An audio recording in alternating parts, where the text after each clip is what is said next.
Hello dear students, तो welcome back to my YouTube channel with Tag Booster. तो dear students, आपको जिस result का आपका जो एमसीआरई का जो रिज़ल्ट का आपको जो वेट था, आपको इंतज़ार था, तो उसका जो रिज़ल्ट है वो फटाफट आप चेकआउट कर सकते हैं, क्योंकि उसका जो रिज़ल्ट है वो डिक्लेयर हो चुका है। कल रात को ही एम्स ने यहाँ से आपका जो रिज़ल्ट है वो यहाँ से डिक्लेयर कर दिया था। अब डिक्लेयर करने के बाद आपके मन में यही रहता है, क्योंकि यहाँ आपको जो है वो रैंक मिली है, ठीक है, यानी कि आपको जो है वो यहाँ से रैंक मिली है। आपके यहाँ पे नंबर जो हैं वो मार्क्स आपके जो शो कर रहे हैं, ठीक है।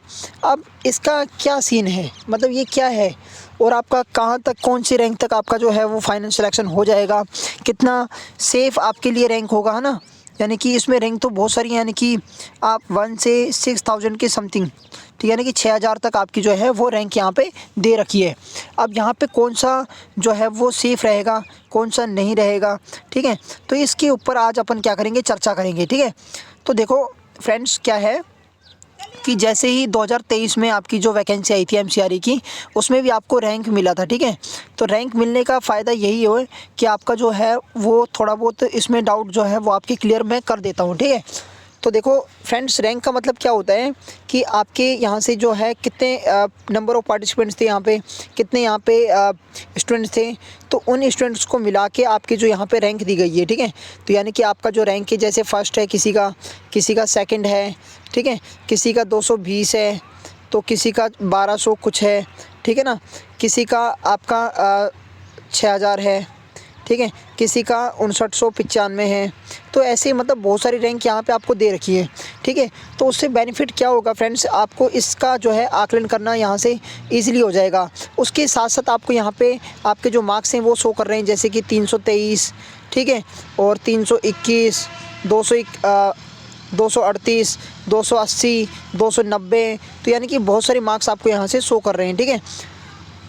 आप पीडीएफ में देख सकते हैं फ्रेंड्स, यहाँ पे जो है आपके जो रोल नंबर्स वगैरह हैं, ठीक है। तो यहाँ से देखो, ये वाला जो है नोटिस का है स्टार्टिंग का आपका, यहाँ से जिसका है ये कोड 20 का है, ठीक है। तो जैसे कि आपके यहाँ पे तो इस साइड में रोल नंबर्स हैं आपके, यहाँ से आपकी कैटेगरी, किस कैटेगरी से आप बिलोंग करते हैं, एससी एसटी ओबीसी जो भी है, ठीक है। यहाँ से जो पीडब्ल्यूबीडी के जो भी हैं उसके यहाँ से कर रहे हैं।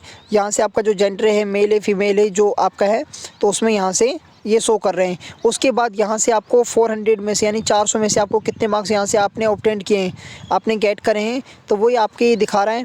यहाँ से आपकी जो है लास्ट वाले में आपकी जो रैंक है वो कितनी है, जैसे कि इसकी 61 16 ये एसटी कैटेगरी से और फीमेल हैं, तो इसका जो है 262 मार्क्स हैं और इसका जो रैंक है 5007 हैं, ठीक है। तो यानी कि ऐसे ही आपका जो है रैंक वाइज आपका दे रखा है। तो ये जो पीडीएफ है इसकी यहाँ से बहुत सारे 100 लगभग 46 पेज के समथिंग है आपके यहाँ पे। तो यानी कि आप अंदाज़ा लगा सकते हैं कि कितने इसमें कैंडिडेट हो सकते हैं, ठीक है। यानी कि मैक्सिमम इसमें मेरे हिसाब से 6000 के समथिंग है, ठीक है। तो अब आपका जो रैंक है वो कौन सा सेफ़ रहेगा, तो उसके लिए मैं यहाँ से आपको थोड़ा बहुत बता देता हूँ, ठीक है।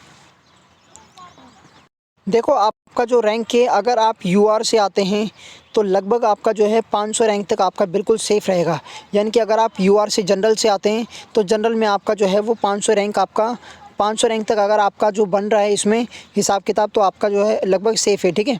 ओबीसी में बात करें तो लगभग आपका जो है 550 से आपका 600 तक है, तो आपका यहाँ से बिल्कुल सेफ़ है, ठीक है। और ईडब्ल्यूएस की बात करें तो लगभग आपका अगर 600 तक है तो ये आपके लिए बिल्कुल सेफ़ रहेगा, ठीक है। तो यहाँ से एससी की बात करें तो लगभग 800 तक अगर आपका है तो वो सेफ़ रहेगा। एसटी का 1000 तक आपका सेफ़ रहेगा। तो ये कुछ मैंने आपको एनालिसिस करके बता दिया है कि आपका जो रैंक है वो कहाँ तक सेफ़ होगा, कितना सेफ़ होगा। और अभी आपको थोड़ा बहुत वेट करना है, क्योंकि अभी आप जैसे ही प्रेफरेंस फॉर्म डालेंगे तो उसमें ये सारा कुछ क्लियर हो जाएगा। क्योंकि कुछ स्टूडेंट्स का भी एमटीएस में इसमें आपका जो है एसएससी सीजीएल में यहाँ से हो गया है कंपटीशन की, तो क्या पता वो जो जिनका भी जो रिज़ल्ट आया है, ठीक है, और जिनकी रैंक अच्छी है, तो क्या पता वो फिल भी ना करें, ठीक है। क्योंकि प्रेफरेंस फॉर्म में उनको, क्योंकि अगर गवर्नमेंट जॉब उनको पहले से ऑलरेडी मिल गई है एमटीएस में या एसएससी सीजीएल में जो बेटर जॉब्स हैं, ठीक है, तो वो इसमें प्रेफरेंस फॉर्म डाल के क्या करेंगे, उनका कोई लेना देना नहीं है फिर इससे, है ना। तो इससे थोड़ा क्या है, इससे आपका जो रैंक है वो यहाँ से बढ़ जाएगा और जो अदर जो कैंडिडेट्स हैं उनको यहाँ से चांस मिलेगा, ठीक है। तो ये आपका था आज का जो सेशन था। इस वीडियो में मैंने आपको क्लियर ही बताया है, तो आपको कुछ नहीं करना है, अभी थोड़ा वो वेट करना है आपको, ठीक है। अभी प्रेफरेंस फॉर्म आपको डालना है, प्रेफरेंस फॉर्म के बाद ही आपका यहाँ से जो भी है क्लियर हो जाएगा। आपका जो फाइनल रिज़ल्ट आएगा ठीक है। तो वो कौन सी रैंक तक रहेगा, इसी रैंक तक ही रहेगा आपका, ठीक है। तो thank you so much for watching this video. मिलते हैं नेक्स्ट एक शानदार वीडियो के साथ, तब तक के लिए बाय।